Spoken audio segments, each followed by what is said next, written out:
Zalewski. Oczywiście zachęcamy do zadawania pytań potem w hotelowym foyer w tej części mniej oficjalnej. Drodzy Państwo, przechodzimy do bloku dotyczącego płatności. Zaczynamy od dyskusji panelowej, którą moderować będzie pan Ahmad Piraiee, CEO of ITK Media. Ahmad, please join us. The stage is yours.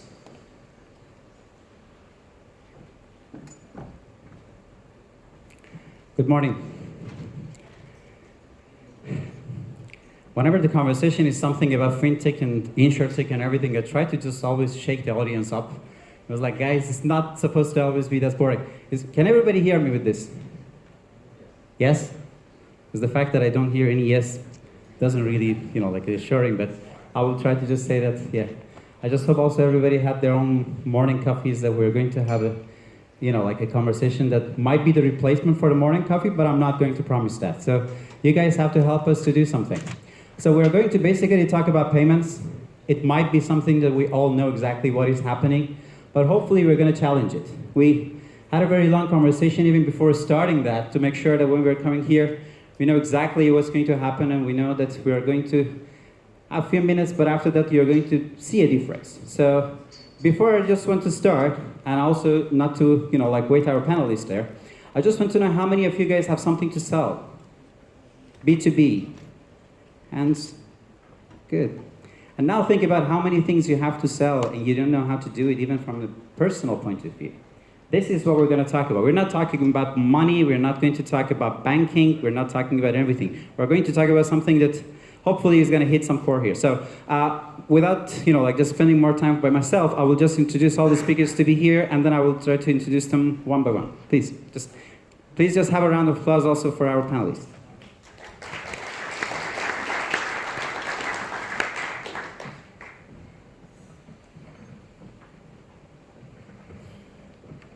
So guys, either I can try to just introduce you, or I'm sure you guys know each other much, yourself better than me. Try to do that. So if you don't mind, we can start from the end, and then you introduce yourself, tell us a little bit about, especially because you have a small company, so again, I'm not sure everybody would know about what you're doing. Right. So, yeah, thank you for the invitation. Good morning, everyone. I'm Adrian Borowski, country manager from Visa, being responsible for the Polish market. Quite long within the industry, as Ahmed precisely mentioned. I'm here to talk about payments. Thank you, nice to be here. My name is James Hickson. I'm the CEO of MASH. We are a payment to credit provider. We have dinosaurs. You see them on your table there. Prior to that, I spent 15 years at Morgan Stanley, where I run FinTech in multiple countries. Hello, I'm Tomasz Gorski. I'm the head of segments and product at Idea Bank. Before I was leading the SME business at mBank. Hello, I'm Arun Kumar Krishna Kumar. I run a venture capital fund based out of London and Mumbai. Made several investments within FinTech, and we've just had our first payments exit with one of our first FinTech investments. So that's me. Perfect. One thing is making this panel is very interesting is that we all agree that every single one of us have a different opinion on the payment. Then we are going to do that. So there's a lot of diversity. I mean, not gender-wise, but outside of that, right? But girls, just seriously, next time there's going to be at least one here, or we're going to have another problem. So talking about the whole idea of payments, first let's try to be a little bit more academic and try to talk about the definition of the payment. So if you don't mind, I'm just going to start a conversation. You guys try to take the lead and try to go with it. So we say a payment is a trade of value from one party to another for good, service, or fulfilling a legal obligation. Let's first start with this one. Right now we have something around like a $2.2 trillion market that is even going to grow faster. So what would you feel as the problem for this process to basically fulfill its promises and try to be even better? So you can try to start a conversation, and then we can try to move on and challenge it. This is a question from all the panelists. So. Please. Right, so you know Visa probably, and I do believe that over the last 60 years, because actually this year Visa would celebrate kind of 60 years anniversary. We were established in 1958 in San Francisco, Silicon Valley, very close to that. We thought about how to turn every single transaction into a kind of electronic transaction, because the only electronic transaction would allow us to scale, to make the scale. And from that perspective, I can tell you, maybe you are not aware, that's all publicly available information because we are New York Stock Exchange quoted company. We have over 3.2 billion of cards issued worldwide, with close to 170 billion processed transactions. What does it mean? That over the last 60 years, we're able to get this scale into the enormous manner. We are the largest processing power in the world. I'm saying that not only just to inspire you or just to make a kind of big impact of it, but I'm telling you how much time did it take to get to that point. And what we see currently about the challenge ahead of us is that new players like Chinese mobile giants are able to scale much faster than we did it in the past. And there is one, I would say, certain ground behind it, is the connectivity of all of us and connectivity all of the institutions worldwide based on the mobile internet. And mobile internet access allows them to communicate very, I would say, easily in a still, hopefully sometimes not so much secure way. What we developed is our very vast property network of cooperants within the four-party model which we embedded within the market. So ultimately, our way of thinking about the payments is how to scale it even better and how to convert cash and other means of payments into the rails, which we still believe are properly designed, but it doesn't necessarily mean that we will just forget about other technologies.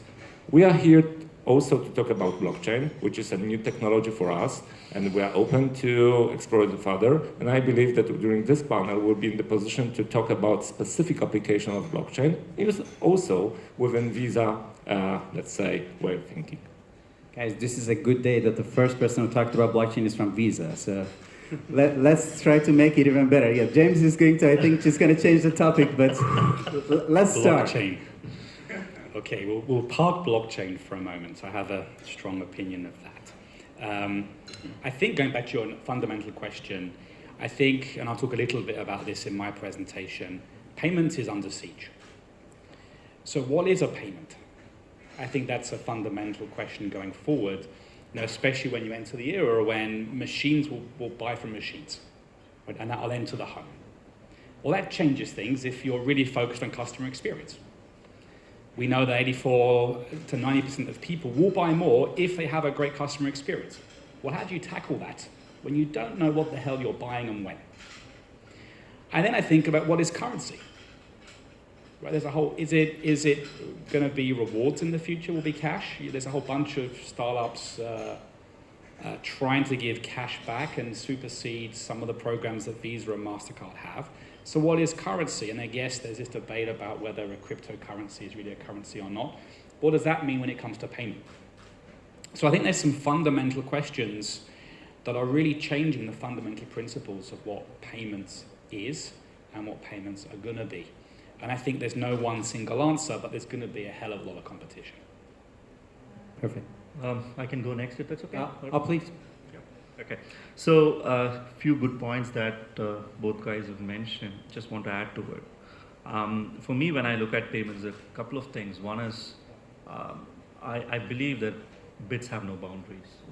And I believe that there shouldn't be multiple hops that a payment transaction should take from the sender to the receiver. I think it's got to be completely frictionless. We are far away from that space. We're still getting there. I think we cannot ignore blockchain as one of the technologies that will get us there, but that's something that's a space we need to keep a close eye on. The other point that James mentioned, a very interesting point and very close to what I keep doing all the time, which is how do you define a currency? And should it be a person-to-person, a human-to-human transaction? It could be machines talking to each other. So in future, your refrigerator could make your grocery orders, as we were discussing earlier. And it could be in tokens. It doesn't have to be really in a fiat currency. And those are the days, the frictionless, seamless transactions, but yet secure transactions is probably going to be the nirvana state of payments. I mean, Yeah, and just adding to that point, in the gig economy, it also could just be the exchange of work. Absolutely, value. Yeah, I think the best way to know each other is to reveal a secret. So I'm going to reveal a small secret about myself. The thing I'm not ashamed of. It's not very bad, but it's kind of interesting. So last year I was kind of on a big trip. So I downloaded on my mobile phone. I downloaded the game, which is the World of Tanks, and I started to play. First I started to play in this free mode. So you play, you build your tanks, you build your troops, you start the war. But it's kind of slow. But there is an option in this game, in every game, to upgrade. So I started to upgrade. I started to make I started to buy kind of upgrades for my tanks. I started to make the payments in the game. I started actually to trade with some other players. So I sold them some stuff and I bought some weapons from them. And I must tell you, that was the best payment experience I ever had. And I didn't think for a single minute about the payment itself.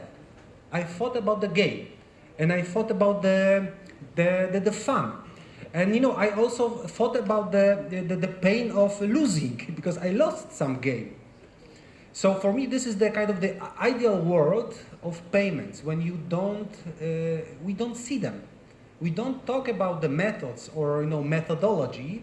We just create the kind of ecosystem which is like the air. You breathe the air, and you use the air. So in Idea Bank, we are actually trying to recreate the kind of ecosystem like that for entrepreneurs. When under one login and with 2 clicks, you could do all your business matters. You could issue the invoice. You could send the invoice to the customers. You can make the customer pay for your invoice. And the payment and the invoice is reconciled automatically. And we can see that actually not the payment itself, but the services around the payment. So everything that happens before the payment and after the payment, it actually creates the great value for the customer. The simple thought that the customer doesn't need to log in twice to the invoice system and to the payment system. This is the thing that create billion-dollar companies. Removing this friction. So I think the challenge is to understand the world of our customers. In my case, the SME customers, and to create for them the kind of experience that I have playing this simple, maybe a little bit stupid game. Thank you. I mean, we had a lot of interesting conversations regarding the scalability, the definition of the currency, but I really feel maybe if you start by the last conversation, maybe we can try to come back even to the first part, and that is the identity crisis. How many of you guys have more than 50 passwords? I do definitely have that. And what is the point of that? Why, when I log into my phone and I think it is secure, then I still have to log into my mobile banking in order to reauthorize it, and then at some other points you also have to have another level of authentication. When you have the biometrics right now on your phone, why do we still need to have 500 different ways? I mean, one thing, it was interesting for me, like I bought the Revolut card. That's not a sponsored conversation, but I was looking for product placement. Exactly. Like I was looking for other solutions, but I didn't know one thing. Like I went back to my contacts and I was like, wow, so now I can see which people have the Revolut, so I can just send money to them. These are the points that, like sometimes surprises some people without even just looking at it. Because Why do I have to contact the company number one or try to find your bank account? Why can't we just have one single identity and then try to make these seamless, frictionless payments even easier, regardless of which currency we're using or which method we're using? Try to make sure that I would just say, okay, so this guy's name is James, so James, let me give you 10 pounds. And that would be the way we just try to exchange some money, rather than try to say, okay, so which bank is the best and which kind of things, and make it as close as to those experiences with the gaming. So I'm sure you guys are from a totally different backgrounds and industries, so every one of them is going to be an interesting topic. Just, take a conversation and we can just go on. Okay, that's, let me try and break down. I think there's some good points. I think when you apply some of those points to payments, you have to segment what you're talking about. So certainly security is critical. It will be a key differentiating factor for new payments providers going forward. Everyone trusts Visa, right? But there's a real need to trust those new providers, especially the non-banks. So security is critical. Then I think you have to think through two other processes: authentication and authorization. Are you who you say you are, and can you make the payment? And that ties nicely to your model of identity.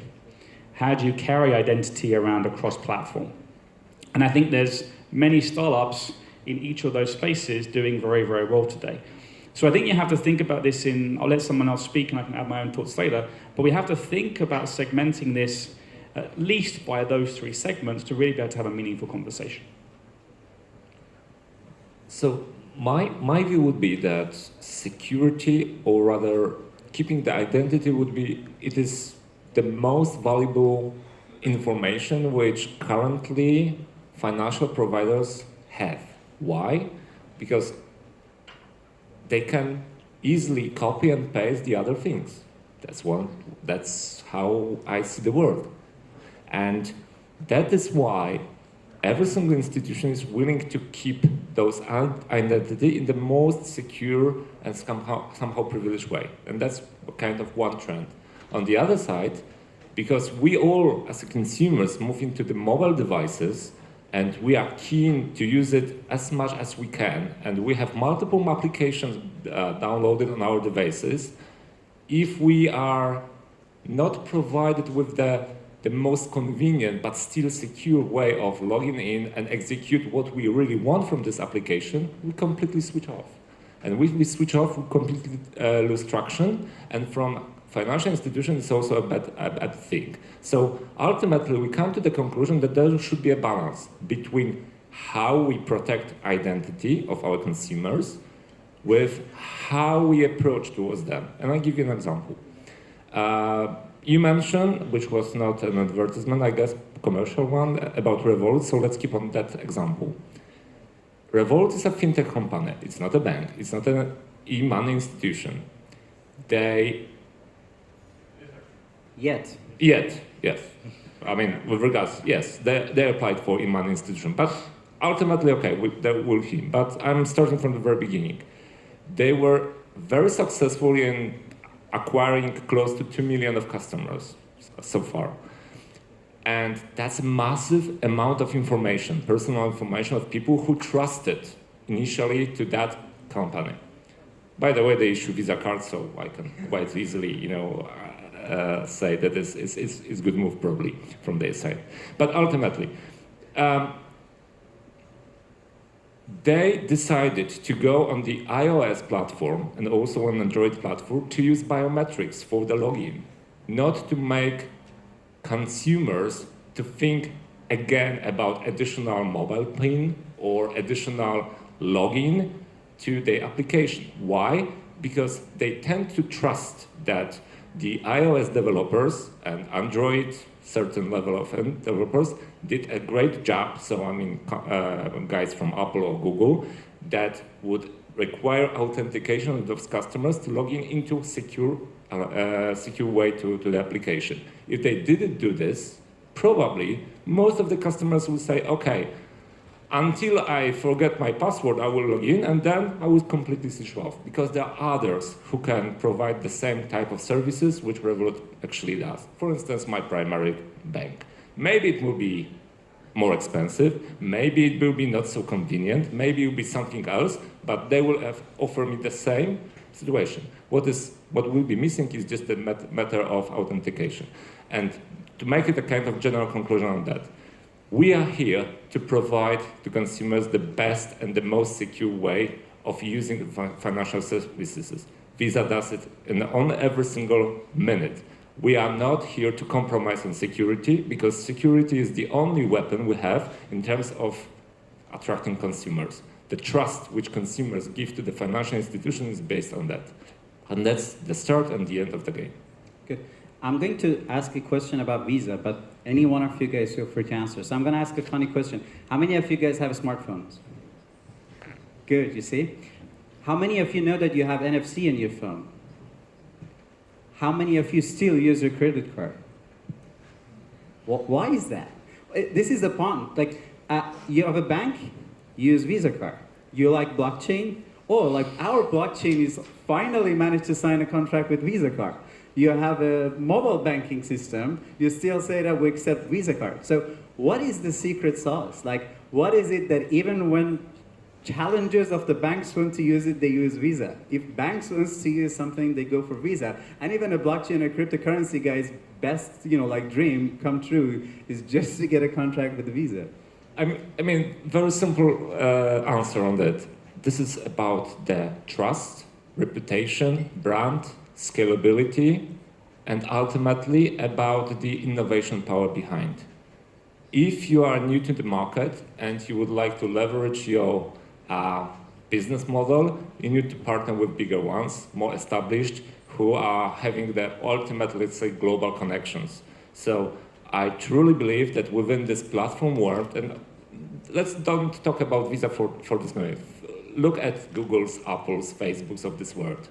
Those guys have the massive reach, which none of the financial institutions actually have currently. Those guys are protecting their customer relationships, and they would like to encourage probably others to deal with them. And that's the kind of secret sauce, which I believe is also a place for Visa within this world. One quick counter to that, sorry. There's another reason. We're all old. If you look at what's happening in what they call Gen Zers now, they don't want to pay with a card. And you only have to pop across. I was in Beijing 5 weeks ago, and if you look at the quality and who's doing the payment transactions, it took only 3 years for AntPay to significantly overtake the combined transaction volume of MasterCard and Visa. This is why they are, no offense to Visa, this is why they're desperately looking for new ways to shore up their ecosystem. So I think there will be a shift. I don't understand it at this point. Why I love using my card. If I need to feel something, but there will be a shift. And it's about how you tackle that market and have a nuanced, specific value proposition for new demographics that are emerging. It's happened in China already. So just highlighting a couple of things. Why should it always be Visa, right? I don't think fintechs can exist all by themselves. I think that needs to be... Sorry, just to be clear, like there is also another thing called MasterCard, right? Just to make sure that, like we're not exclusively just... I mean, thank you for coming here, but just to let the audience know there are alternative options, So, it's not just about Visa. I mean, any fintech firm that's trying to go big will need some sort of tie-up or a partnership model that works within the incumbents space. So I'm sure that's true across the ecosystem, although it's a very overused term. So a couple of things, just going back to the identity question that you asked. You mentioned this. I look at it in two different ways. Identity when it comes to developed parts of the world, but I personally think it's inclusion when it comes to the emerging markets. So I'm coming from India. There was a huge program called Aadhaar that was launched last year, a couple of years. And they've connected every single bank account to Aadhaar now. So there's quite a lot of innovation happening within the digital economy for the last 18 months. And it's brought about 280 million people onto the network. The numbers are mind-boggling. And in terms of innovation there. Biometrics, as you mentioned. Previously, a farmer who couldn't actually access his bank account or who didn't even know that this concept of banking, today can go to his corner shop where he used to previously top up his mobile. He could just go there and give his fingerprint and give his Aadhaar number and get some cash out. It's called micro ATMs. And those are all new paradigms that we probably wouldn't hear in the developed markets. And I think that wouldn't have happened without Aadhaar, which is the identity scheme that the whole government is actually supporting. I think those are the two things. I think identity and inclusion is what I think. You want to add something? Please.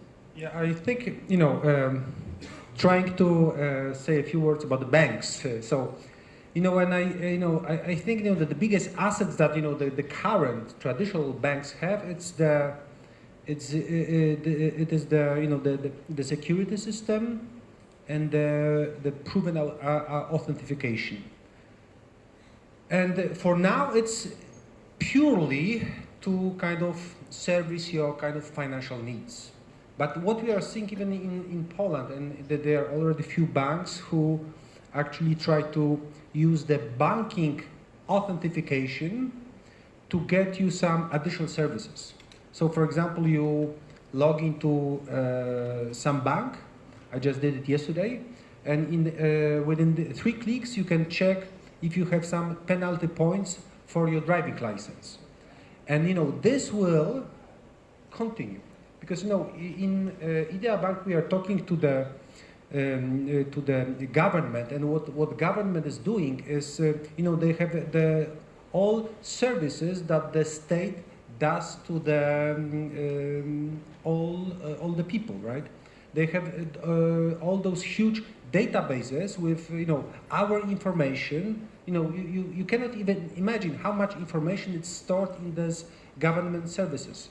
So what the partnership is between the government and the banks in Poland is to actually use the banking authentication and use the banking front end to access all those services delivered by the government. So actually you can log into your banking app and you can just do all your taxes, or you can apply for some building permit, or you can pay your social security. So I think this is really kind of the calling for the banks to kind of use this identification, and even in the case of the PSD2, right, to kind of forget about the traditional banking. Good.